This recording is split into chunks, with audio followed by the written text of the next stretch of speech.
Hello students, BA part third political science honours. आज मैं आप लोगों को पेपर 6 के अंतर्गत पॉलिटिकल थॉट के अंतर्गत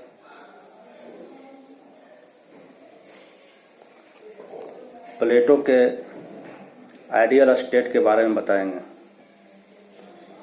प्लेटोज आइडियल स्टेट। प्लेटो के ग्रंथ, महान ग्रंथ कह सकते हैं उसको। महान ग्रंथ रिपब्लिक का मुख्य उद्देश्य एक ऐसे आदर्श राज्य का निर्माण करना है जो सभी प्रकार के विकारों और भ्रष्टाचारों से मुक्त हो। उसका आदर्श राज्य, प्लेटो का आदर्श राज्य अच्छाई और सद्गुणों का मूर्त रूप है, यानी अच्छाई और सद्गुणों की प्रतिमूर्ति है। प्लेटो उसे निर्मित करने हेतु अपनी कल्पना की दौड़ वहां तक लगाता है जहां तक दौड़ लगाना असंभव है। प्लेटो अपने आदर्श राज्य की स्थापना के लिए वहां तक दौड़ लगाता है जहां तक दौड़ लगाना असंभव है, विचारों की दौड़। वह इस दृष्टि से इस बात की चिंता नहीं करता है कि कल्पना के आधार पर वह जिन सिद्धांतों तथा आदर्शों की स्थापना कर रहे हैं वे वास्तव में व्यवहारिक धरातल पर आधारित है भी या नहीं, वास्तव में बिहेव में उसको यूज किया भी जा सकता है या नहीं।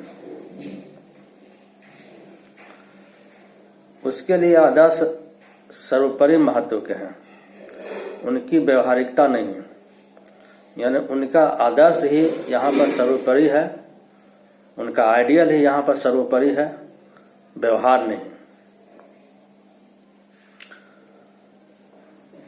प्लेटो अपने आदर्श राज्य के निम्नलिखित उद्देश्य निर्धारित करते हैं। नंबर 1, न्याय की स्थापना। प्लेटो के आदर्श राज्य का प्रमुख उद्देश्य एक न्यायपूर्ण राज्य की स्थापना करना है। उसके न्याय का स्वरूप आधुनिक न्याय के स्वरूप के अनुसार विधि सम्मत या कानूनी नहीं है। उसका न्याय नैतिकता और सद्गुणों का पर्याय है। न्याय से प्लेटो का तात्पर्य एक कार्य विभाजन और निर्वाह की एक ऐसी व्यवस्था से है जो व्यक्ति के मूल नैसर्गिक गुण पर आधारित है। यानी प्लेटो का जो आदर्श राज्य है वह व्यक्ति के मूल नैसर्गिक गुणों, जो नेचुरल मेरिट है, उस पर आधारित है। ये नैसर्गिक जो प्राकृतिक गुण है वह है ज्ञान, शौर्य और क्षुधा। प्लेटो के अनुसार प्रत्येक व्यक्ति में अन्य गुणों की तुलना में एक गुण का प्राधान्य होता है, एक गुणों की प्रधानता होती है तथा उसी के आधार पर व्यक्ति का कार्य निर्धारित होता है। ज्ञानवान शासन करने का, शौर्यवान सुरक्षा का और क्षुधावान उत्पादन का कार्य करते हैं। जो ज्ञानी होते हैं वह शासन करने का काम करते हैं और जो शौर्यवान होते हैं वह सुरक्षा करने का काम करते हैं, यानी सैनिक का काम करते हैं। और जो क्षुधावान होते हैं वह उत्पादन करने का काम करते हैं, यानी प्रोडक्शन करते हैं और एक ऐसे समाज का निर्माण करते हैं जो आदर्श समाज होता है। ये तीनों मिलकर एक ऐसे आदर्श राज्य की स्थापना करते हैं जो आदर्श समाज का दर्पण होता है। प्लेटो के अनुसार यही न्याय है और इसी पर आधारित आदर्श राज्य कहलाता है। नंबर 2, एकताबद्ध और समरस समाज की स्थापना। न्याय आधारित आदर्श राज्य के माध्यम से प्लेटो एक ऐसे समाज की स्थापना करना चाहता है जो स्वावयवी हो या आंगिक एकता और समरसता पर आधारित हो। प्लेटो के अनुसार राज्य जो है व्यक्ति का ही बृहद रूप है, व्यक्ति का ही विराट रूप है राज्य, प्लेटो कहते हैं।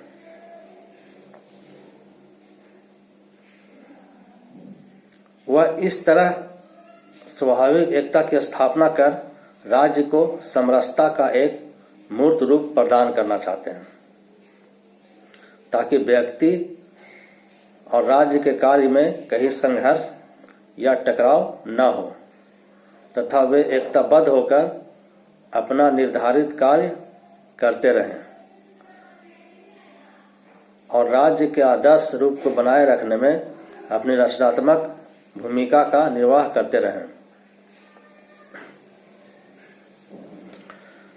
प्लेटो के आदर्श राज्य की विशेषताएं भी हम लोग देखेंगे। प्लेटो के आदर्श राज्य की विशेषताओं को हम लोग इस प्रकार इन बिंदुओं के अनुसार हम लोग समझ सकते हैं। पहला है इसमें ज्ञान का शासन। आदर्श राज्य की जो विशेषता है प्लेटो की, उसमें है पहला ज्ञान का शासन। प्लेटो के न्याय आधारित आदर्श राज्य की एक प्रमुख विशेषता है, वह ज्ञान की संप्रभुता के हिमायती है।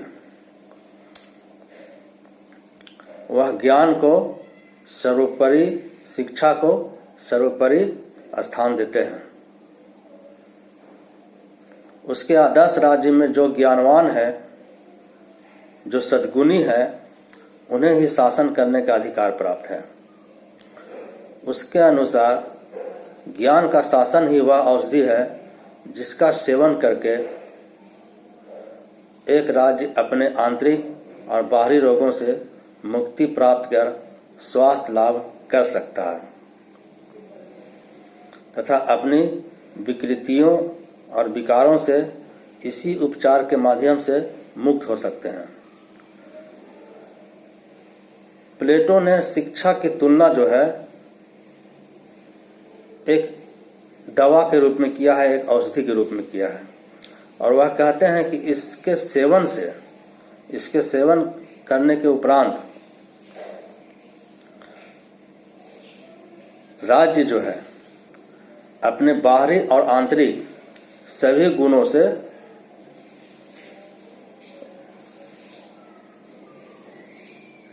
सभी रोगों से मुक्त हो जाएंगे और विकृतियों और विकारों को इसी ज्ञान के माध्यम से समाप्त किया जा सकता है। इसी माध्यम से उनको अच्छी व्यवस्था दिया जा सकता है।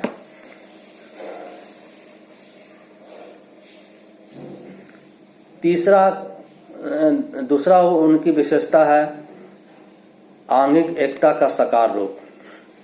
प्लेटो का आदर्श राज्य स्वावयवी या आंगिक एकता का मूर्त रूप है, अर्थात राज्य जो है व्यक्ति का बृहत रूप होने से उसमें व्यक्तिवादी राज्य की तरह व्यक्ति और राज्य किसी प्रकार का संघर्ष नहीं है।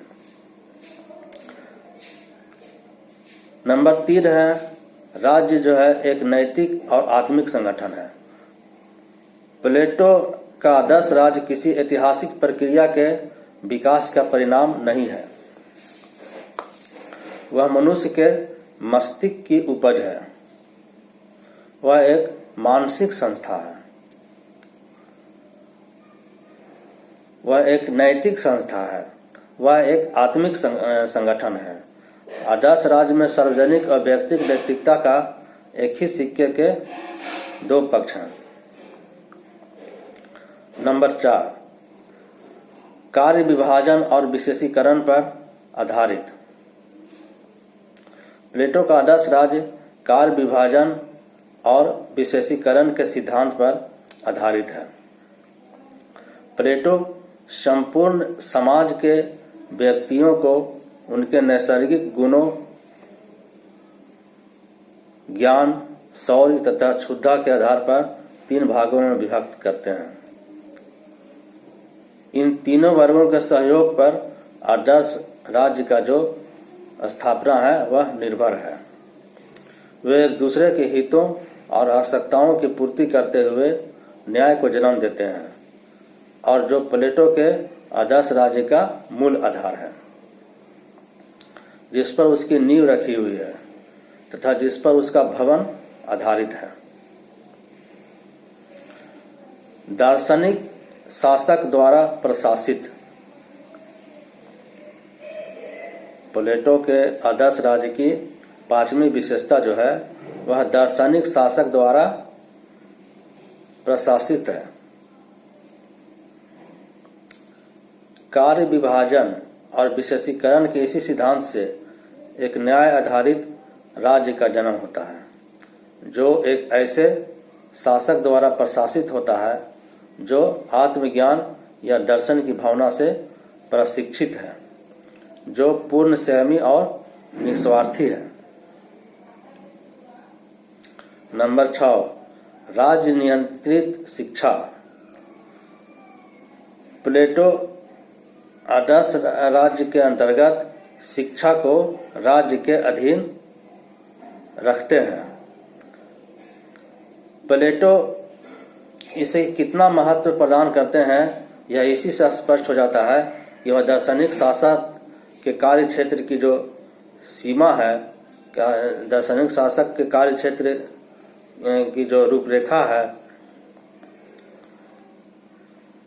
वह शिक्षा पर ही आधारित है। अपरिवर्तनीय राज्य नियंत्रित शिक्षा व्यवस्था प्लेटो के आदर्श राज्य की एक प्रमुख विशेषता है, जो उसके आदर्श स्वरूप को बनाए रखने का एक अनिवार्य साधन है तथा वह छेड़छाड़ से परे है। नंबर 7, साम्यवादी व्यवस्था।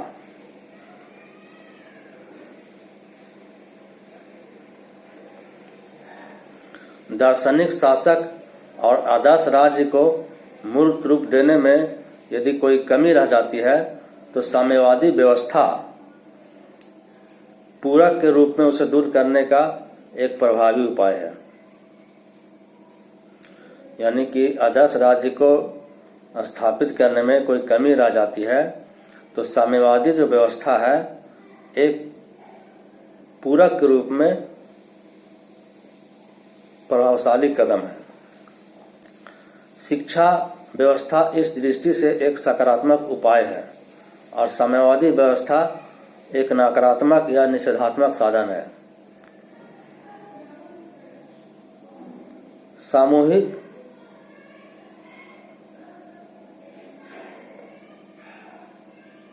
साम्यवादी सिद्धांत का अनुसरण करते हुए उन्होंने अंतः व्यक्तिगत संपत्ति और परिवार का ही अपने संरक्षकों के लिए उन्मूलन कर दिया और उन्हें इससे उत्पन्न होने वाले उस भ्रष्टाचार से अपनी रक्षा करने के लिए वह कवच प्रदान कर दिया जो उनके अनुसार इस दृष्टि से उन पर होने वाले आक्रमण से उनकी रक्षा करने में समर्थ था। प्लेटो अपने आदर्श राज्य के अंतर्गत स्त्री पुरुष समानता का समर्थन करते हैं। प्लेटो अपने समय में एथेंस में प्रचलित स्त्री पुरुष असमानता के विरुद्ध उनकी समानता का समर्थन करते हैं। यानी उस समय जो है एथेंस में स्त्री और पुरुष के बीच में काफी असमानता थी। प्लेटो जो है उस असमानता का स्थान पर समानता का समर्थन करते हैं स्त्री और पुरुषों के बीच में। स्त्रियों की मुक्ति और सामाजिक उत्तरदायित्वों के निर्वहन की दृष्टि से उसके मतानुसार यह आवश्यक था। वह स्त्रियों को पुरुषों द्वारा किए जाने वाले सभी कार्यों को करने में सक्षम मानता था। प्लेटो का स्त्री पुरुष समानता का यह विचार उसके समय में ही नहीं बल्कि आज भी पूर्णतः प्रासंगिक है। आज भी इसको आप व्यवहार रूप में देख सकते हैं।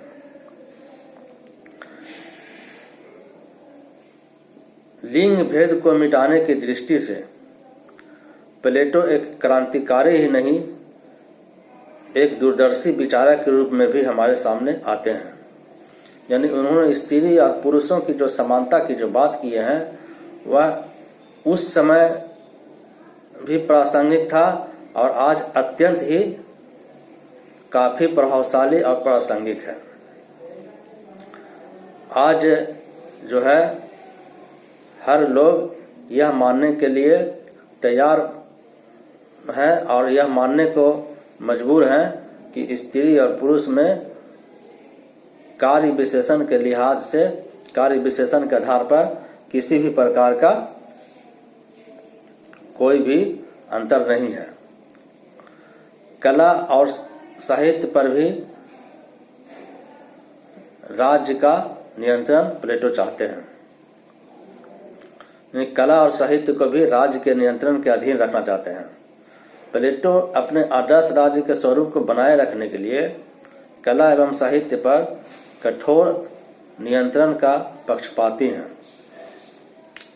साहित्य और कला के अश्लील पक्ष और उससे उत्पन्न होने वाले कुप्रभावों से वह परिचित थे। मनुष्य को और विशेषकर युवा वर्ग को भ्रष्ट करने में इनकी अश्लीलता का एक प्रमुख भूमिका निर्वहन करती थी। वह कला और साहित्य के रचनात्मक पक्ष को ही उचित मानता था और उनके अश्लील और कुरुचिपूर्ण रूप को विकसित न होने देने के लिए इस दृष्टि से उस पर राज नियंत्रित स्थापना करना चाहता था। यानी कला और साहित्य का जो फैलाव है वह विकृति की ओर नहीं जाए, वह पथभ्रष्ट होने की ओर नहीं जाए, उसको भी राज्य के नियंत्रण में प्लेटो रखना चाहते हैं। इसीलिए प्लेटो जो है कला और साहित्य पर राज्य का नियंत्रण चाहते हैं। इन विशेषताओं से युक्त प्लेटो एक आदर्श राज्य की कल्पना प्रस्तुत करते हैं जो अधिकांश रूप से अव्यवहारिक होते हुए भी आदर्श रूप में अपना महत्व रखती है। वेपर कहते हैं कि उचित नेतृत्व, उचित सुरक्षा, उचित पोषण आदर्श राज्य के आवश्यक तत्व हैं। उचित नेतृत्व, अच्छी लीडरशिप, उचित सुरक्षा, सिक्योरिटी और उचित पोषण यानी आहार, अच्छा आहार राज्य के अपरिहार्य तत्व हैं। ये तत्व आज भी इस दिशा में हमारा मार्गदर्शन करते हैं। प्लेटो के आदर्श राज्य की कई आधारों पर आलोचना भी की जाती है।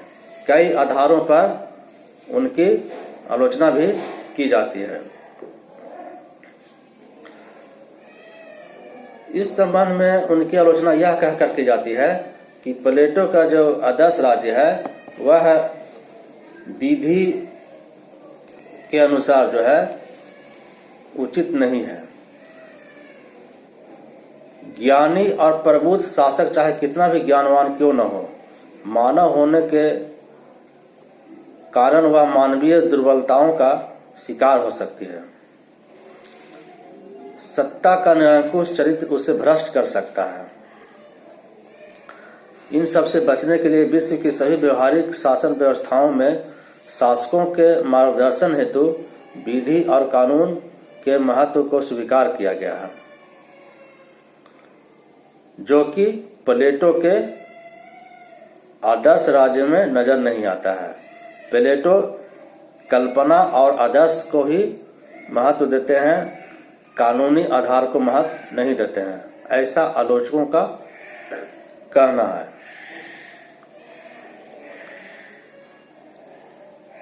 प्लेटो के आदर्श राज्य में विधि द्वारा शासकीय निरंकुशता को नियंत्रित करने हेतु ऐसी कोई व्यवस्था नहीं है। फलतः ज्ञान के शासन की आड़ में शासकीय निरंकुशता पनप सकती है, जो समाज को और राज्य को विकृत कर सकती है। आलोचकों द्वारा प्लेटो के आदर्श राज्य की आलोचना यह कहकर भी की जाती है कि व्यक्ति राज्य सादृश्यता पर अधिक बल। प्लेटो राज्य को व्यक्ति का ही बृहत रूप घोषित करते हैं। माना कि व्यक्ति और राज्य के मध्य शरीर और उनके अंगों के समान संबंध है या होना चाहिए, लेकिन इस सिद्धांत को हूबहू क्रियान्वित नहीं किया जा सकता है।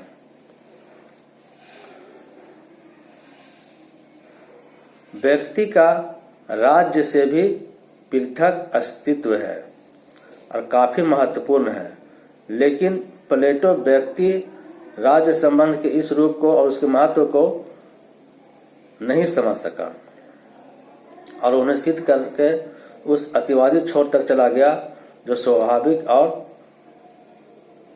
न स्वाभाविक है और न सच्चाई पर आधारित है। आलोचकों द्वारा यह कहा जाता है कि प्लेटो का जो आदर्श राज्य है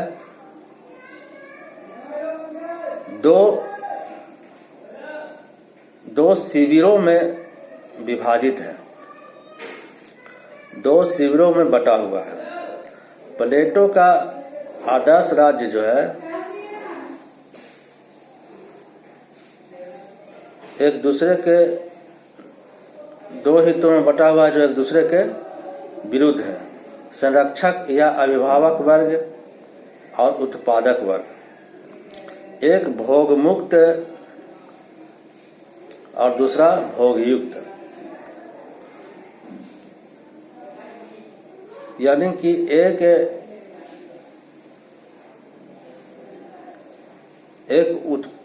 उपभोग करता है, एक उपभोग नहीं करता है। एक संत और दूसरा गृहस्थ। अतः इस तरह के दो परस्पर हित विरोधी वर्ग जो है राज्य में एकता और सहयोग और समन्वय नहीं स्थापित होने देगा। अतः प्लेटो का जो आदर्श राज्य है एक एकताबद्ध, शांत और सुस्थिर राज्य होने के स्थान पर एक अशांत, अराजक और अस्थिर राज्य में परिवर्तित कर देगा। इससे एक आदर्श राज्य का होना तो दूर है, एक अच्छा राज्य भी नहीं माना जा सकता। प्लेटो के आदर्श राज्य की यह भी कहकर भी आलोचना की जाती है कि यह प्रजातंत्र विरोधी राज्य है। प्लेटो का आदर्श राज्य जो है एक अल्पसंख्यक प्रशासित और हित संवर्धक राज्य है। यानी कि प्लेटो जो है अल्पसंख्यकों को शासन करने की ओर अग्रसर करता है। जो समाज में जिनकी जनसंख्या कम है उसको वह शासन की ओर उन्मुख करता है और जिनकी जनसंख्या ज्यादा है उनको वह शासित वर्ग में रखते हैं। उत्पादक वर्ग बहुसंख्यक है, उसकी उन्नति के प्रति प्लेटो जो है एक शब्द भी नहीं कहते हैं। उनकी स्थिति राज्य में दास के समान है। उनकी स्थिति राज्य में गुलामों के समान है। उसका कार्य सिर्फ भौतिक आवश्यकताओं की पूर्ति हेतु उत्पादन करना है। इस तरह प्लेटो ने अपने आदर्श राज्य का प्रतिपादन करते हुए बहुसंख्यक उत्पादक वर्ग को पूर्णतः अधिकार विहीन स्थिति में पहुंचा दिया है। नंबर 5, यह कहकर भी आलोचना की जाती है प्लेटो के आदर्श राज्य की कि वह स्वतंत्रता और समानता का विभेद करती है, स्वतंत्रता और समानता का निषेध करती है। कार्य विभाजन और विशेषीकरण के सिद्धांत के कारण प्लेटो के आदर्श राज्य में व्यक्ति को न तो किसी प्रकार की व्यक्तिगत स्वतंत्रता प्राप्त है और न व्यक्ति के मध्य किसी तरह की समानता की स्थिति उपलब्ध है। न प्लेटो का आदर्श राज्य में व्यक्ति को स्वतंत्रता प्राप्त है और न एक व्यक्ति से दूसरे व्यक्ति के बीच में समानता है। अपने नैसर्गिक गुण के अनुसार व्यक्ति को जो कार्य सौंप दिया गया है उसे बिना किसी विरोध के जीवन पर्यंत वह करता है। उसे रुचि परिवर्तन और विविधता प्राप्त करने पर भी अपने कार्य को बदलने की सुविधा प्राप्त नहीं है। यानी उसकी अगर रुचि बदलती भी है, उसके योग्यता में बदलाव भी होता है, तब भी उसको कार्य में बदलाव नहीं किया जाता है। तो अतः प्लेटो का जो आदर्श राज्य है न्याय आधारित होते हुए भी स्वतंत्रता और समानता के गुणों से एक वंचित राज्य है और इस तरह से आदर्श राज्य होते हुए भी वास्तविक दृष्टि से एक आदर्श राज्य नहीं है। नंबर 6, आलोचकों द्वारा यह कहा जाता है कि न्याय विवरणात्मक न्याय नहीं। प्लेटो का आदर्श राज्य एक न्याय आधारित राज्य है जो हर व्यक्ति के नैसर्गिक गुणों के आधार पर कर्तव्य, विभाजन और निर्वहन से उत्पन्न होता है। अरस्तु के अनुसार उसका न्याय विवरणात्मक न्याय नहीं है, जिसके अनुसार प्रत्येक व्यक्ति स्वयं द्वारा राज्य के प्रति की गई अपनी सेवा के बदले पद, पुरस्कार, सम्मान आदि प्राप्त करता है। अतः प्लेटो का न्याय वास्तविक दृष्टि से न्याय नहीं है, जैसा कि न्याय का अर्थ अरस्तु करता है। प्लेटो के आदर्श राज्य की आलोचना इसके आधार पर भी की जाती है कि यह व्यक्ति के सर्वांगीण विकास का बाधक है, व्यक्ति के संपूर्ण विकास का बाधक है। प्लेटो के आदर्श राज्य में ज्ञान, शौर्य और शुद्धता के आधार पर किए जाने वाले वर्ग विभाजन के कारण जिस व्यक्ति के स्वभाव में जिस गुण की प्रधानता होती है उसको उसी के अनुसार जीवन पर्यंत कार्य करना पड़ता है। अतः उसके व्यक्तित्व का वही पक्ष विकसित हो पाता है और उसके अन्य पक्ष जो उसमें विद्यमान है उसका विकास नहीं हो पाता है। व्यक्ति का सर्वांगीण विकास, व्यक्ति का समुचित विकास उसके व्यक्तित्व के सभी पक्षों के समुचित विकास होने पर ही संभव हो पाता है। लेकिन ऐसी व्यवस्था प्लेटो के आदर्श राज्य में उपलब्ध नहीं है। फलतः व्यक्ति के व्यक्तित्व का एकांगी विकास ही संभव हो पाता है, सर्वांगीण विकास नहीं। यानी व्यक्ति के जो मेरिट का जो एक पक्ष है वही हमेशा उसमें नजर आती है, उसके जो और भी पक्ष हैं वह न नजर आती है, न उसको विकसित करने के लिए राज्य की तरफ से कोई पहल की जाती है। नंबर 8, इस आधार पर भी आलोचना की जाती है कि शासन संचालन व्यवस्था का अभाव। प्लेटो के आदर्श राज्य में शासन संचालन व्यवस्था का वर्णन उपलब्ध नहीं है, न उसमें राज्य पदाधिकारियों की नियुक्ति पद्धति का विवरण है, न विवादों के निपटारे का विवरण है और न अपराधियों को दंड दिए जाने की व्यवस्था का उल्लेख है। इन व्यवस्थाओं के अभाव में आदर्श राज्य व्यवस्था का संचालन कठिन ही नहीं, लगभग असंभव सा दिखता है। अपराधियों के संबंध में दंड की व्यवस्था नहीं है, नियुक्ति अपॉइंटमेंट कैसे होगा पदाधिकारियों को, उसकी व्यवस्था नहीं है, कार्य करने की पद्धति की व्यवस्था नहीं है। ये सारे कमी आलोचकों की नजर में प्लेटो के आदर्श राज्य में मौजूद है, प्लेटो के आदर्श राज्य में विद्यमान है। आलोचकों द्वारा यह कहा जाता है कि आदर्श राज्य जो है व्यवहारिक नहीं है। प्लेटो अपने आदर्श राज्य की स्थापना के लिए जिन साधनों का वर्णन करते हैं वे हैं न्याय, शिक्षा और साम्यवाद। न्याय एक अमूर्त धारणा है और एकांगिक कार्य विभाजन के कारण व्यवहारिक नहीं है। शिक्षा का क्रम और अवधि आवश्यकता से अधिक विस्तृत है। व्यक्तिगत संपत्ति और परिवार शासकों के लिए भी उतना ही आवश्यक है जितना कि उत्पादक वर्ग के लिए। पब्लिक प्रॉपर्टी जो है लोगों के लिए भी उतना ही आवश्यक है जितना कि शासक वर्ग के लिए या शासकों के लिए। उत्पादक वर्ग के लिए भी उतना ही आवश्यक है। अतः इन साधनों को उत्पन्न कर एक आदर्श राज्य की स्थापना संभव हो सकेगी।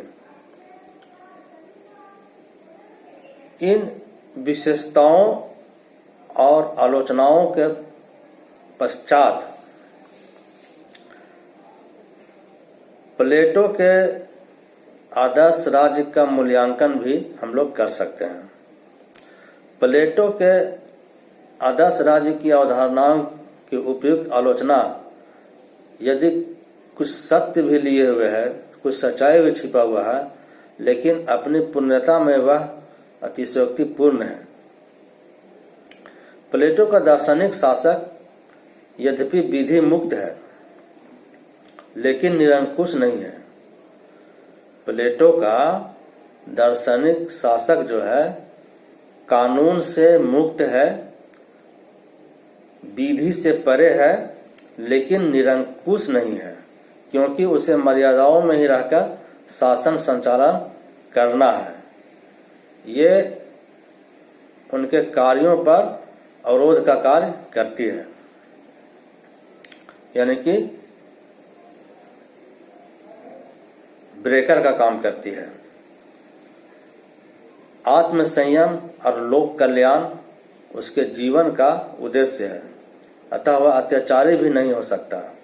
वह सद्गुण की शिक्षा से प्रशिक्षित और साम्यवादी होने के कारण निस्वार्थी है। सद्गुण की शिक्षा से प्रशिक्षित है, ट्रेंड है, सद्गुणों से वह भरा हुआ है और साम्यवादी होने के कारण, कम्युनिस्ट होने के कारण वह निस्वार्थी भी है, उसमें स्वार्थ का भी अभाव है, अतः भ्रष्टाचार से मुक्त है।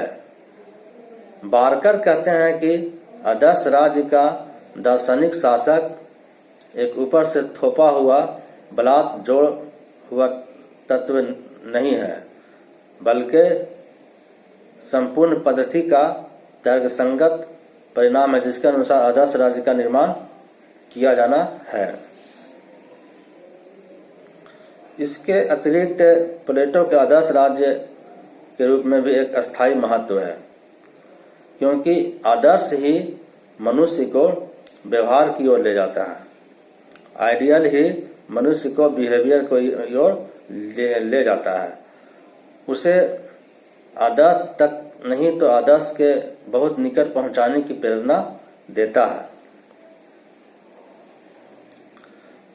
प्लेटो इस संबंध में कहता है कि इस बात की चिंता नहीं की जानी चाहिए कि आदर्श राज्य का अस्तित्व है या नहीं।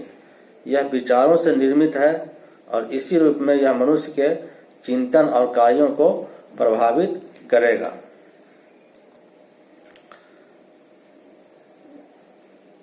इस प्रकार से हम लोग प्लेटो के आदर्श राज्य को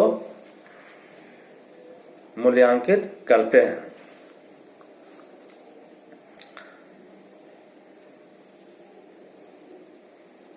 प्लेटो का आदर्श राज्य अपने कई विशेषताओं को भी अपने आप में समेटे हुए है। अपने आप में जिसमें स्त्री पुरुष समानता है, शिक्षा है, ये सारे विशेषताएं हैं। कोई भी विचार और कोई भी सिद्धांत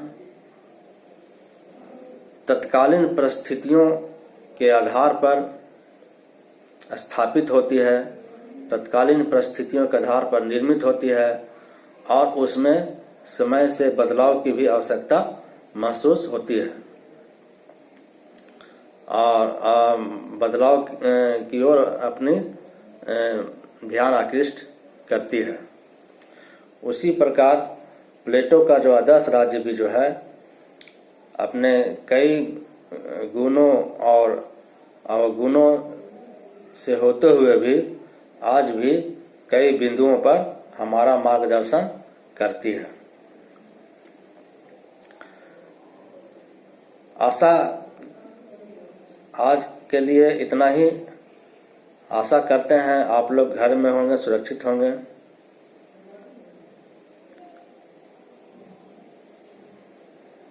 सोशल डिस्टेंसिंग का आप लोग पालन करें और घर में रहें। बहुत जरूरी हो तभी बाहर निकले, मास्क का प्रयोग करें, हाथ धोते रहें बाहर से आने पर और घर में रहिए, सुरक्षित रहिए। अभी इसी प्रकार से लॉकडाउन की अवधि तक पठन पाठन का काम ऑनलाइन के माध्यम से चलता रहेगा, कभी ऑडियो कभी वीडियो। हम फिर रिक्वेस्ट कर रहे हैं आप लोग से कि आप लोगों को हम कई बार स्काइप का लिंक भेजे हैं, उसको आप लोग एक्सेप्ट कर लीजिए और स्काइप वाले ग्रुप में आप लोग जुड़ जाइए ताकि ऑनलाइन लाइव हम आप लोग से हो सकें और आप लोग उसका इस ऑनलाइन क्लासेस का ज़्यादा से ज़्यादा लाभ उठा सकें। कई बार हम लिंक भेजे हैं आप लोगों को, आप लोग एक्सेप्ट कीजिए और ऑनलाइन लाइव क्लास को होने में सहयोग कीजिए।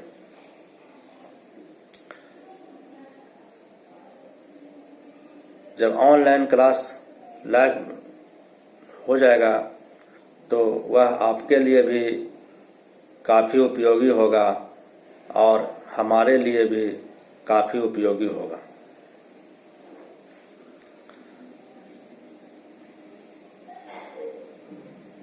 हम आप लोगों को पॉलिटिकल थॉट के अंतर्गत ही जो पेपर 6 है उसी के अंतर्गत ही सिलेबस के अनुसार हम आगे बताते जाएंगे और आप लोगों को किसी भी प्रकार का कोई प्रश्न हो, कोई क्वेश्चन हो तो आप लोग उससे हमसे शेयर कर सकते हैं। हमारी पूरी कोशिश होगी कि हम उसको सॉल्व करने का प्रयास करें।